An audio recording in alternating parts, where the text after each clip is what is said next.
optimal federation for mixtures of I can't think of what. Okay, I will make Okay. Yeah, thank you. First of all, thank you everyone for attending my presentation, and thanks Abbas for inviting me to give the talk. So my talk, the topic is about online federation for mixtures. Oh, sorry. For mixture of, okay, maybe. Sorry, Please prepare. yeah. And Mike.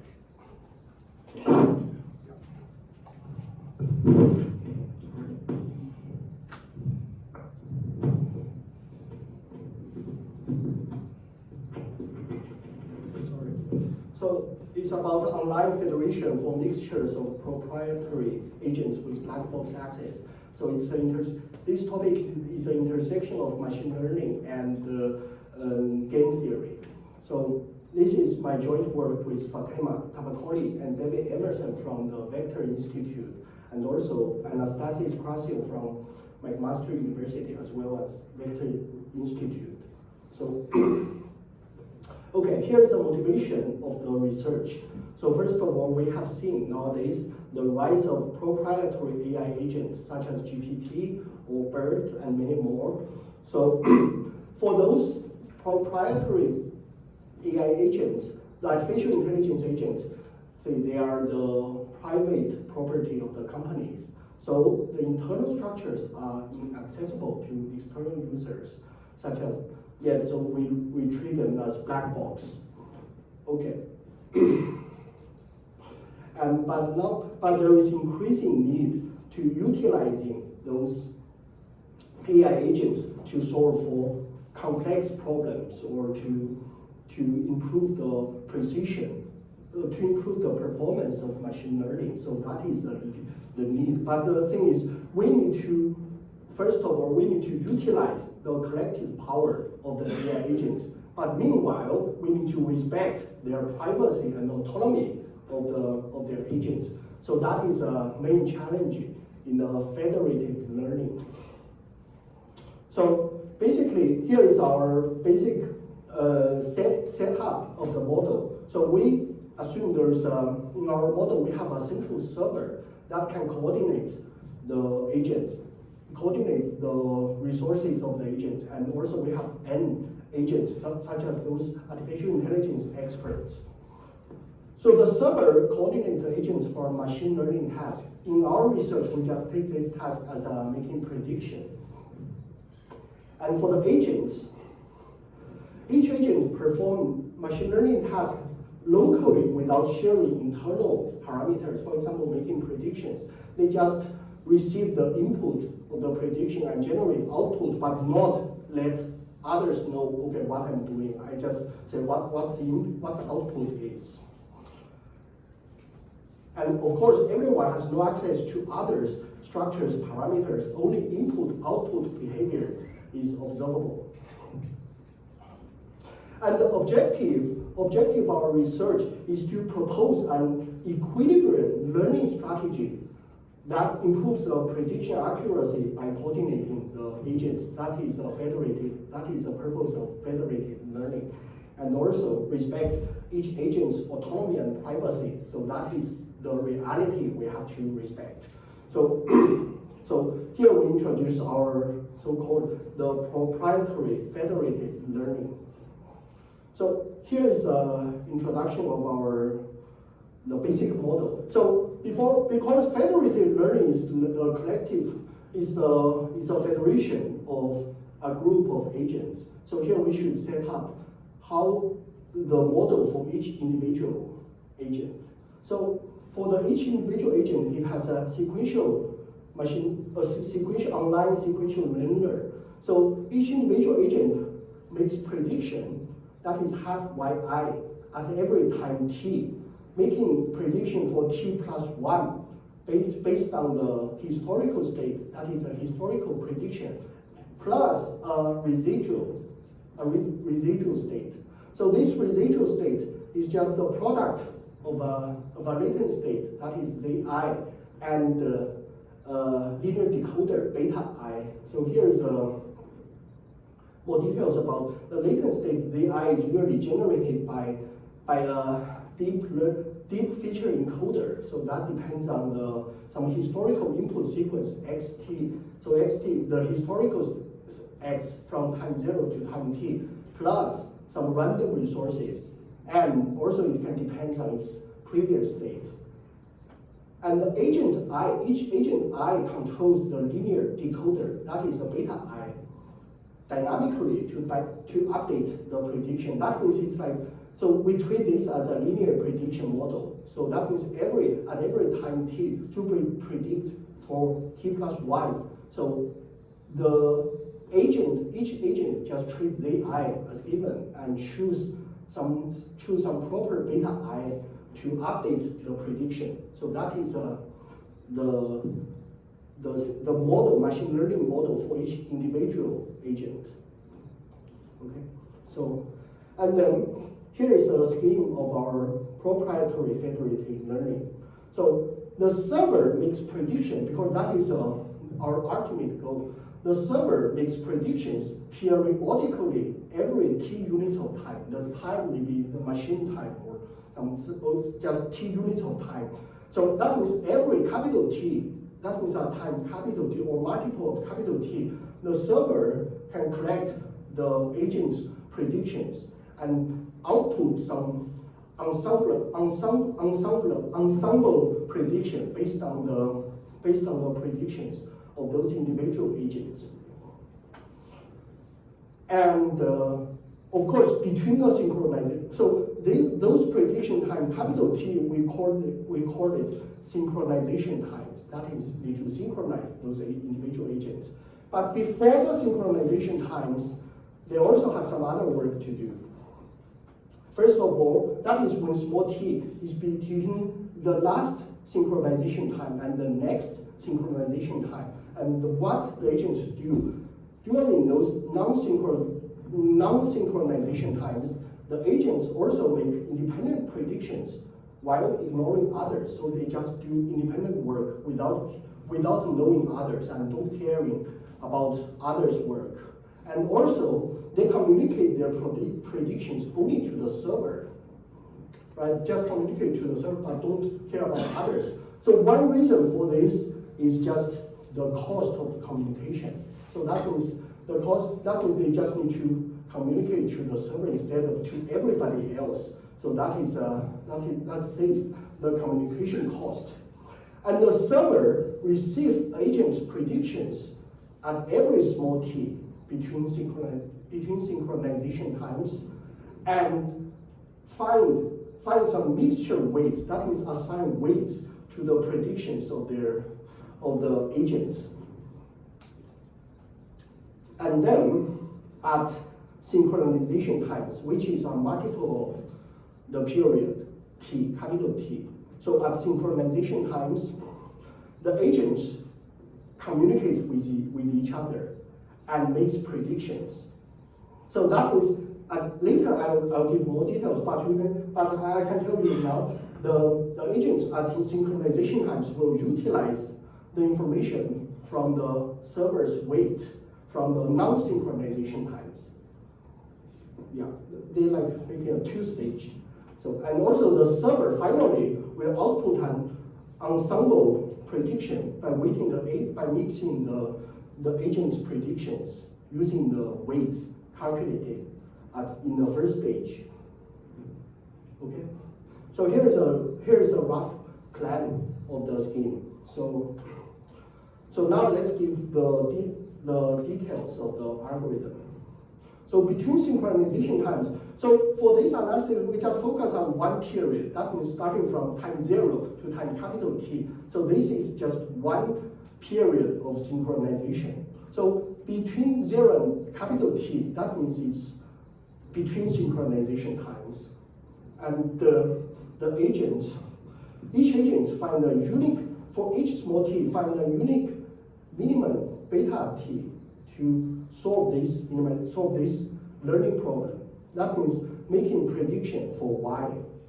and generate y hat. That is a prediction. The small y is the real data. So that means generate a prediction hat y, and calculate the error between the prediction and the real data, right? And choose the beta I to minimize this. So this is just a very standard optimization problem, the quadratic optimization problem. So we can just use a standard tools to solve it. Use it, and we'll end up with a very explicit form. And then once each agent gets the unique equilibrium beta I t, and then he can update the predictions using this mechanism. So we said it's decentralized because at this stage we can see the agent I only depends on only care about itself.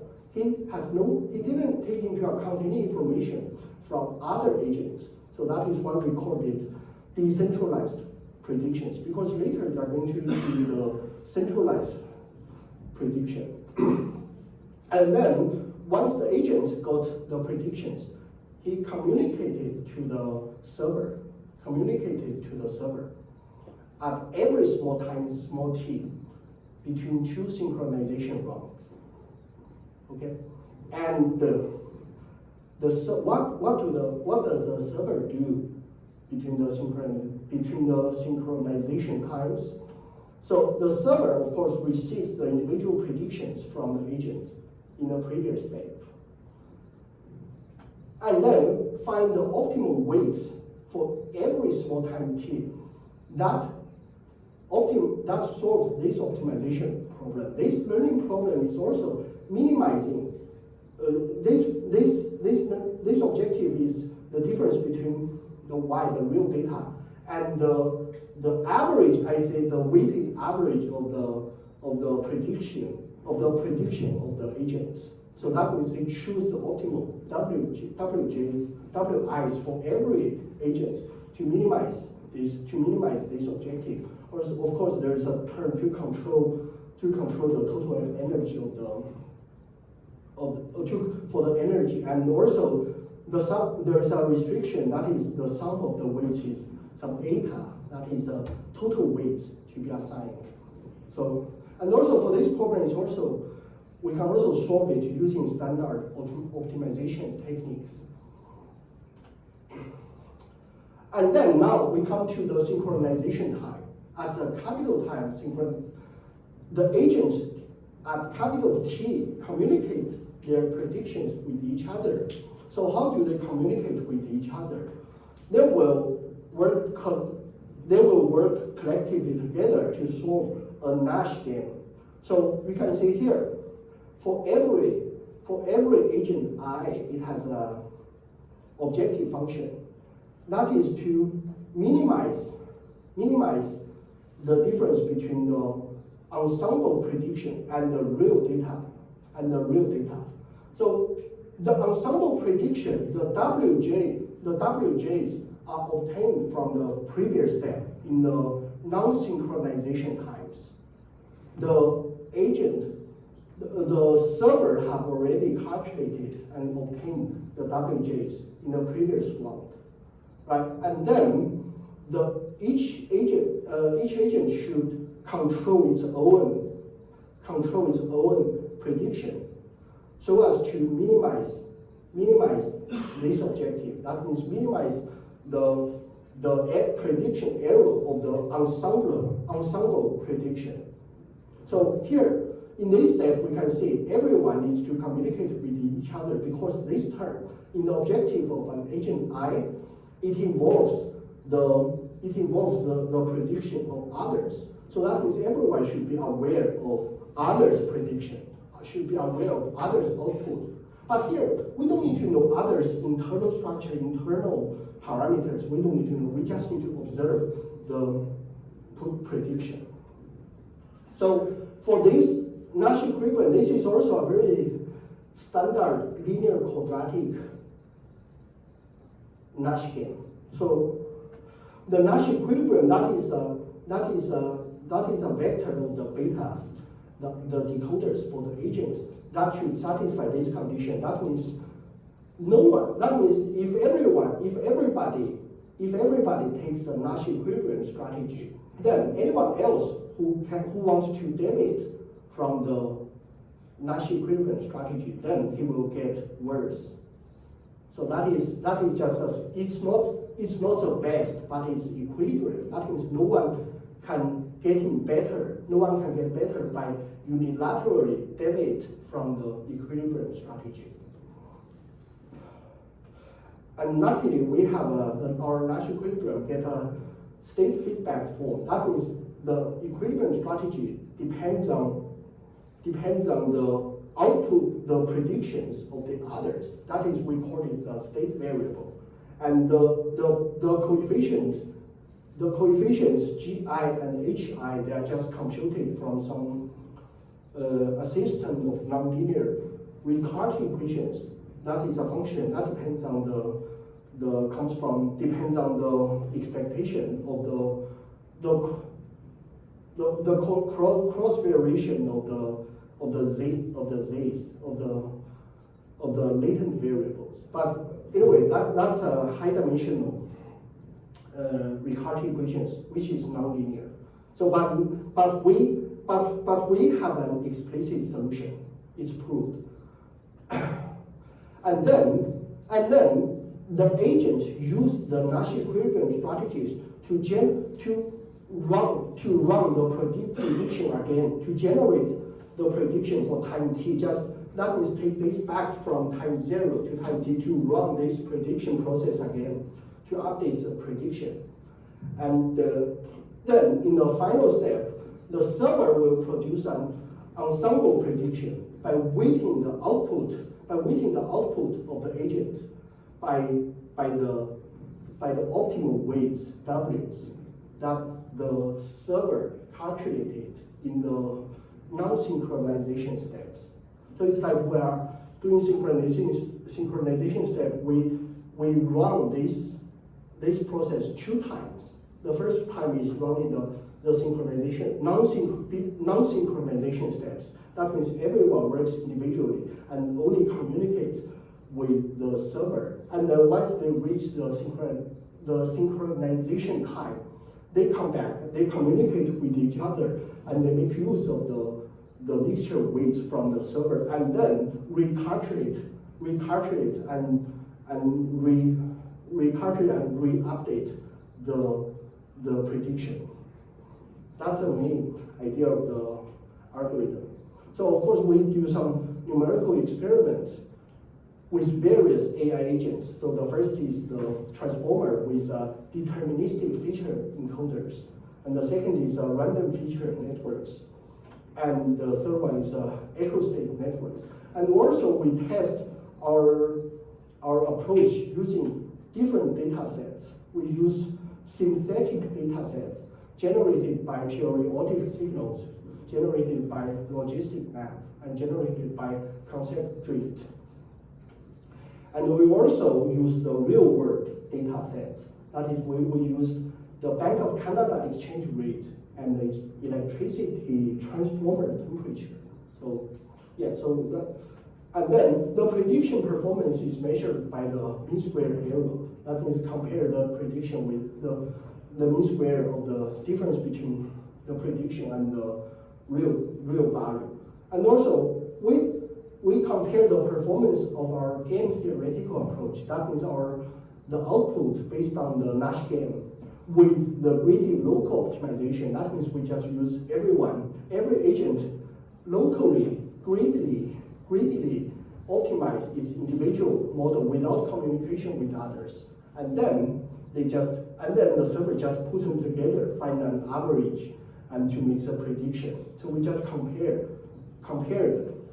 So of course, first of all, let's consider the deterministic feature encoders. That means the deep learning encoder is a deterministic function of the xt, and the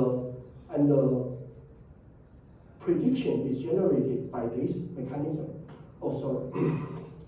So here we consider 5 experts. That means 5 artificial agents, artificial intelligence agents.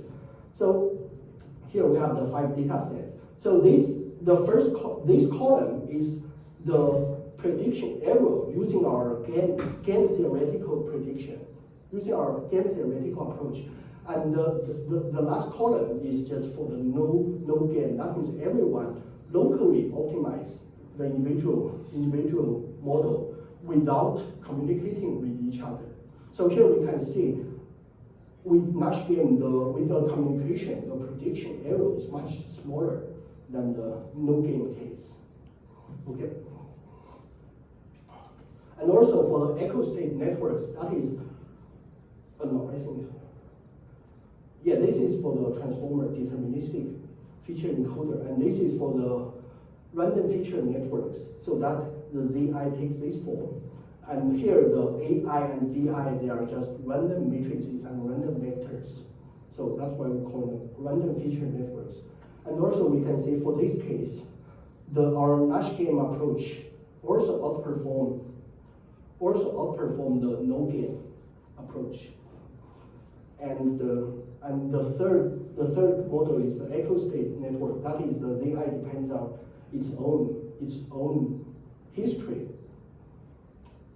So, and also for this one, we also see our Nash game approach with communication between agents outperform the no game optimization. Okay. Yeah, here's the conclusion. So first of all, we introduce a non-cooperative game approach, that is a Nash game. They communicate with each other just by exchanging their prediction output rather than exchanging their information about the internal structure, internal parameters. So this is called proprietary federated learning. This respects the privacy and autonomy of the agent. That's the reality in the real world. And also it improves the prediction precision compared with the greedy local optimization. That is a no game case. Yeah, and also we also use the numerical experiments to show the improvement that our algorithm can get. That the improvement is orders of magnitude, because we can see the numbers. The improvement is really, but change the orders of magnitude. We can see, yeah. And also there's a challenge and future work. So it is computationally costly as a population n grows, because the Nash equilibrium depends on solving the nonlinear Riccati equation. So that the dimension of the Riccati equation grows in n. That means as n increases, the dimension of the Riccati equation will increase. So that makes it intractable when n is large. So that is why we, in a numerical experiment, we only try up to 5 agents, right? But there is, in real application, there are many, I think, many more agents. So in this case, we need to find the approximation scheme for large population of agents. I think that's the next step to do. Okay. Thank you very much for listening.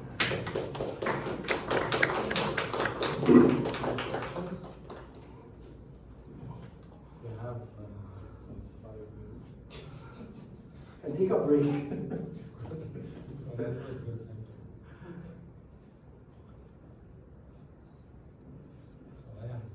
So yeah, for this model, we can just treat it as a linear model, statistical in statistics, making predictions a very simple linear model, but I just add some machine learning factors in the model, and also add some game to solve for the prediction. Yeah. So the final prediction that the server does, it's a weighted average, right? Yeah. So what happens if one of the agents messed up the prediction? Okay. Some crazy prediction. Okay. This is another problem. This I think is like the robustness of the prediction. Okay. So basically, in the research we haven't done that, but what I can say is that it's about the stability of the game, the solution, stability of the game solution, right?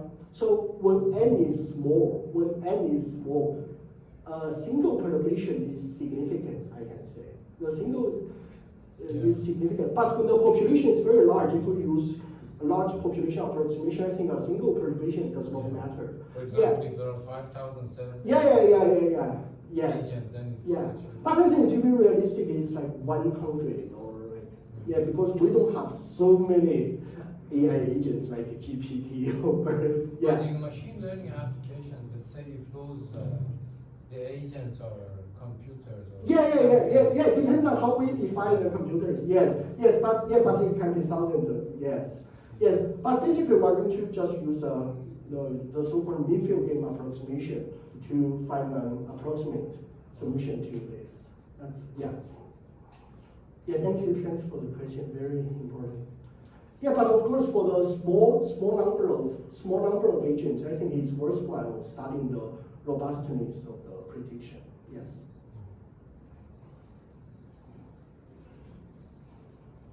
Any question?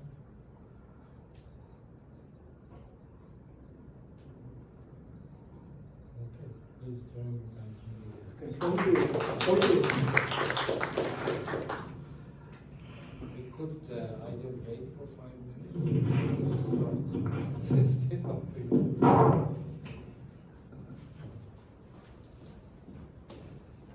Okay, our next speaker is Professor Gao from the Department of Mathematics and Statistics at York University.